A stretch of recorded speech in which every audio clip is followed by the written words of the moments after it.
mercy gathered, bended and whole, empty-handed, but not forsaken. I've been set free. I've been set free.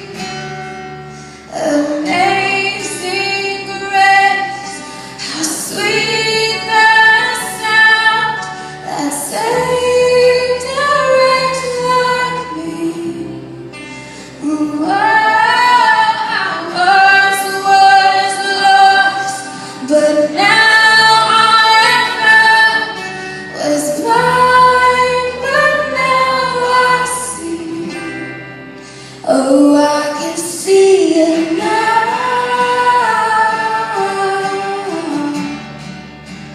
Oh, I can see the love in your eyes. Laying yourself down,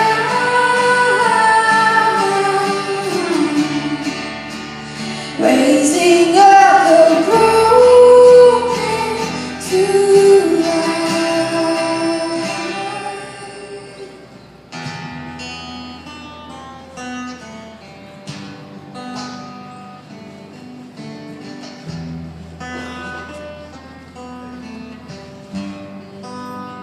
We're going to take some time and celebrate communion together this morning. And communion is really just a way that we remember the sacrifice that Jesus made. He instituted it the night before he was betrayed and died, and it's a way that we can remember what he gave for us. This is a way that Romans puts it in chapter 5. When we were utterly helpless, Christ came at just the right time and died for us sinners. Now, most people would not be willing to die for an upright person, though someone might perhaps be willing to die for a person who is especially good. But God showed his great love for us by sending Christ to die for us while we were still sinners.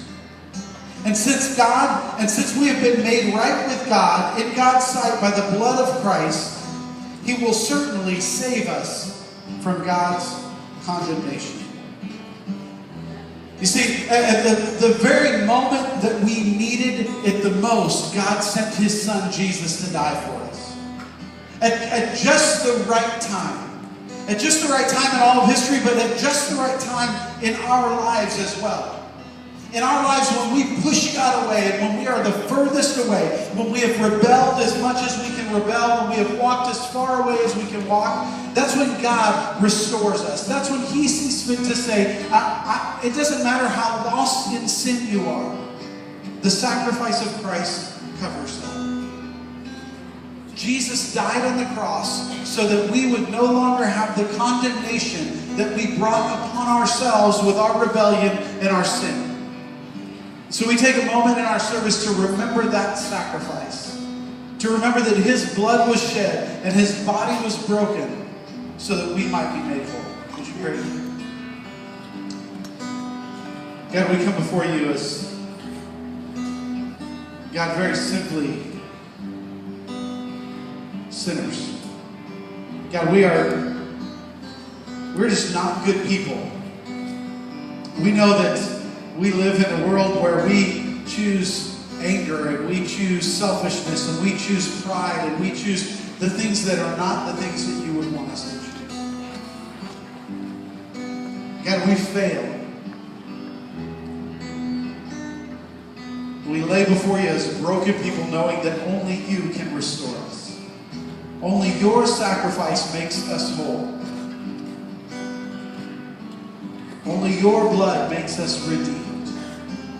And so, God, as we worship, we pray that you would remind us of the great sacrifice that you have made to restore us from the condemnation we brought upon ourselves and make us whole.